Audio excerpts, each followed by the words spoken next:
तो hello everyone, आप सब तो जानते ही हैं आजकल लड़के और लड़कों को जिम जाने का कितना शौक हो गया है। और यही शौक पूरा करने के लिए वो लोग जिम जाते हैं। लेकिन क्या पता उनको वो जिम उनकी एक मौत का कारण बन सकती है। जिस चीज की कभी उन लोगों ने कल्पना भी नहीं की हो सकती, वो चीज उनके लिए हो जाती है। यह कहानी है एक सत्य घटना पर आधारित। यह कहानी है बेंगलोर में रहने वाली एक एंजल की, यानी कि एक लड़की की, जो कि बिल्कुल एकदम सत्य घटना पर आधारित है। एंजल को बहुत शौक था बचपन से ही कि मैं बड़ी होंगी तो मैं जिम जरूर जाया करूंगी। तो एंजल अपने शौक पूरे करने के लिए जिम ज्वाइन कर ली। लेकिन उस एंजल ने कभी ये सोचा नहीं होगा कि इस जिम के कारण मेरी मेंटल हेल्थ, मेरी फिजिकल हेल्थ सब खराब हो जाएगी। लेकिन मेंटल हेल्थ और फिजिकल हेल्थ जिम करने की वजह से नहीं खराब हुई। उसके पीछे जो कारण था उसको सुनकर आप भी दंग रह जाओगे। यह कहानी एक सत्य घटना पर आधारित है, कमजोर दिल वाले ना देखें। यह कहानी है एंजल की, जो कि एक बेंगलुरु में एक छोटे से गांव में रहने वाली लड़की थी। उस लड़की को जिम का बहुत शौक था और वो चाहती थी कि मैं जिम जाऊं और मैं अपनी बॉडी शॉडी बनाऊं। लेकिन उसके माँ बाप उसको मना करते थे कि नहीं, तुम जिम मत जाओ। लेकिन एंजल के ऊपर भूत सवार था कि नहीं, मुझे जिम जाना है और मुझे जिम में जाके अपनी बॉडी फिट करनी है। तो ठीक है, उसके माँ बापों ने उसको जिम भेज दिया। तो उसने सिटी में एक जिम ज्वाइन की जहाँ पे वो डेली जाती रहती थी। तो एक दिन उसको उस जिम में एक लड़का मिलता है जिससे वो प्यार करने लगती है। देखते देखते महीना गुजर गया, वो लड़की उसको चाहने लगी और वो लड़का भी उसकी तरफ धीरे धीरे स्माइल करता है। तो वो सोचती है शायद ये भी मुझसे प्यार करता है। लेकिन वहीं देखते देखते अरसा गुजर गया। लेकिन वहीं देखते देखते एक महीना गुजर गया। लेकिन एंजल ने अभी तक उसका नाम नहीं पूछा था। एंजल सोचती थी कि शायद पहले मुझसे ये बात करे। तो वो सोचती थी कि पहले मुझसे ये आके बात करे तो फिर मैं इससे बात करूं। गांव की लड़की थी बेचारी, सीधी सादी। तो वो नहीं चाहती थी कि मैं बदनाम हो। तो वो चाहती थी कि पहले मुझसे ये आके बात करे, ये मुझसे हाय हेलो करे। तो इस कारण एंजल ने उससे बातें करना नहीं चाहा।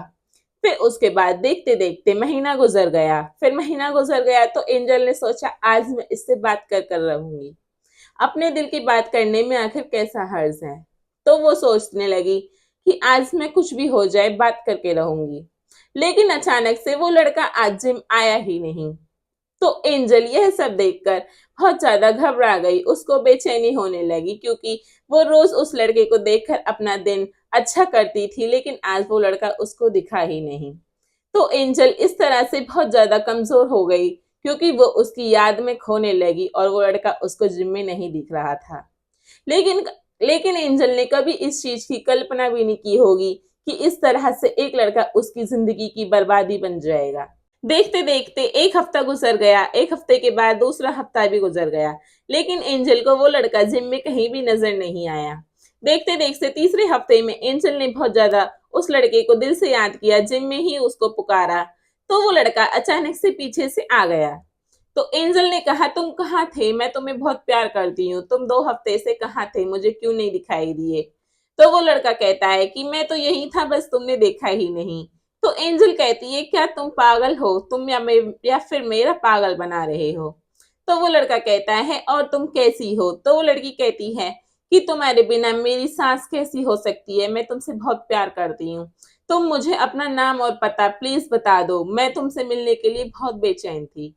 तो एंजल जो थी वो उसके प्यार में इस कदर पड़ चुकी थी कि उसे अब कुछ नहीं दिख रहा था। फिर उसके बाद में एंजल और वो लड़का आराम से जिम करने लगे। जब उस लड़के ने अपना सब कुछ नाम पता एंजल को बता दिया तो एंजल को तसल्ली हो गई कि शायद अब ये लड़का मेरे साथ ही रहेगा और हमेशा मेरा ख्याल रखेगा। लेकिन वो सच नहीं था। एंजल की यह चीज उसके लिए क्या हो सकती थी, उसने कभी इस चीज की कल्पना भी नहीं की होगी कि एंजल की वो एक गलती उसके लिए इतने भयंकर रूप ले लेगी जो कि वो कभी कल्पना नहीं कर सकती, इतना डरावना रूप उसकी एक गलती ले लेगी। तो एंजल ने आखिरकार उस लड़के से बातें करना स्टार्ट कर दिया। बातें करते करते महीना गुजर गया। देखते देखते 2 महीने गुजर गए। एंजल ने एक दिन फिर उससे कहा कि मुझे आपके घर चलना है। तो उसने कहा, हम हमारे घर कल चलेंगे। तो उस लड़के ने इस तरह से उस बात को टाल दिया। एंजल ने कहा, ठीक है, अगर आप कह रहे हो तो हम आपके घर कल चलेंगे। लेकिन एंजल को क्या पता था कि वो कल उसके लिए जिंदगी का आखिरी कल होगा। देखते देखते जैसे ही कल आया, एंजल बहुत खुशी से एकदम फूला नहीं समा रही थी उस लड़के के घर जाने के लिए। उस लड़के का नाम था राहुल। तो राहुल के घर जाने के लिए एंजल जिस तरह से खुश थी उस तरह से उसकी खुशी के ठिकाने नहीं थे, लेकिन उसको क्या पता था कि उसकी खुशी के ठिकाने एक पल में ही उसकी जिंदगी भर के लिए मौत का खतरा बन जाएंगे। तो फिर उसके बाद में एंजल उसका इंतजार करने लगी, लेकिन राहुल अगले दिन जिम में आया ही नहीं। यह देख एंजल बहुत ज्यादा घबरा गई कि राहुल ने मुझे धोखा तो नहीं दे दिया कहीं। तो एंजल इस तरह से घबरा चुकी थी और वो बस कोशिश कर रही थी किसी तरह से राहुल से बात हो जाए। लेकिन फिर एंजल को याद आता है कि क्यों ना मैं राहुल के घर जाके उससे बात करूं। तो जैसे ही एंजल राहुल के घर पहुंचती है तो वहां पे कुछ ऐसा देखती है जिसे देखकर वो हक्का बक्का रह जाती है और उसकी जिंदगी वहीं थम सी जाती है, मानो कि उसकी जिंदगी वहीं थम गई। तो इस तरह से एंजल राहुल के घर पहुंचती है और राहुल के घर पहुंचकर एंजल इस तरह से बातें करती है कि आप यहाँ पे रहते हो, यहाँ पे क्या कोई राहुल रहता है? मुझे राहुल से मिलना है, प्लीज राहुल को बुला दो। तो उस फैमिली में रहने वाले लोग कहते हैं कौन राहुल? तो एंजल के पास उसकी फोटोज होती हैं तो वो उसको फोटोज दिखाती है। तो उसके पेरेंट्स एकदम इग्नोर सा करने लगते हैं कि कौन हो तुम, क्या करने आई हो यहाँ पे, हम नहीं जानते किसी राहुल को। तो फिर वो कहती है कि आप झूठ बोल रहे हो, राहुल इसी घर में रहता है और राहुल ने मुझे इसी घर का पता दिया है। तो उस तरह से उसके पेरेंट्स कहते हैं अरे पागल लड़की, राहुल को मरे हुए 5 साल हो गए और तुम यहाँ किस तरह से आई हो बात करने? हमारे बेटे की चिता ठंडी हो चुकी है और अब जाओ यहाँ से, उसकी बातें हमें याद मत दिलाओ। और यह सुन एंजल इस तरह से हक्का बक्का हो गई कि वो उसी जगह पर बेहोश हो गई। यह सुनते ही एंजल के होश उड़ गए और उसी जगह पर वो बेहोश हो गई। और फिर उसके पेरेंट्स को बुलाया गया, उसके नंबर से कॉल ली गई, फिर उसके बाद में एंजल को हॉस्पिटल पहुंचाया गया। मामला यहीं रफा दफा नहीं होता है। एंजल उसके बाद में हॉस्पिटल से घर जाने के बाद, ठीक होने के बाद, उसके मन में बेचैनी थी कि क्यों राहुल मर गया है, या राहुल ने मुझे गलत पता दिया है, या फिर उसके घर वाले झूठ बोल रहे हैं। एंजल इसी सब से निकलने के लिए फिर जिम जाती है और वहां पे राहुल को देखती है। तो राहुल एक अजीब सी हालत में, यानी कि एक जिन्न की हालत में वहां पे उसके सामने आता है, जिसे देख एंजल के होश उड़ जाते हैं एंड वो मेंटली फिजिकली भी पागल हो जाती है। राहुल उससे कहता है क्या तुम एंजल मुझसे प्यार करती हो तो मेरे साथ चलो। एंजल कहती है तुम कौन हो, इंसान हो, क्या हो?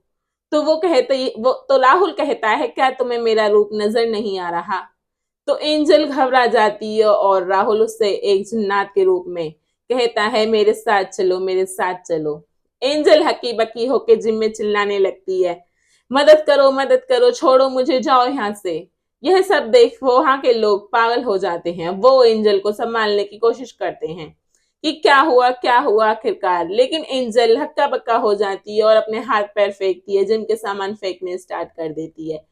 एंजल इस तरह से मेंटली पागल हो चुकी थी कि जिसकी कभी उसने कल्पना नहीं की होगी, ना उसके कभी पेरेंट्स ने इस चीज की कल्पना की होगी। तो एंजल को इस तरह से एक मेंटल हॉस्पिटल में एडमिट करा दिया जाता है। आखिरकार एंजल की जिंदगी वहीं खत्म हो चुकी थी और अक्सर उसको राहुल दिखाई देता है। अब यह सुना गया है कि एंजल की जिंदगी पूरी तरह से बर्बाद हो चुकी है और राहुल उसको अक्सर ऐसी आवाजों में बुलाता है मेरे साथ चलो, मेरे साथ चलो। और अब भी सुनाई देता है कि एंजल अभी भी उस हॉस्पिटल में बस चिल्लाती है मुझे जाने दो, मुझे छोड़ दो। और आखिरकार एंजल की जिंदगी तो बर्बाद हो ही गई अब। लेकिन यह कहानी एकदम सत्य घटना पर आधारित है, जिस चीज की एंजल ने कभी कल्पना भी नहीं की होगी।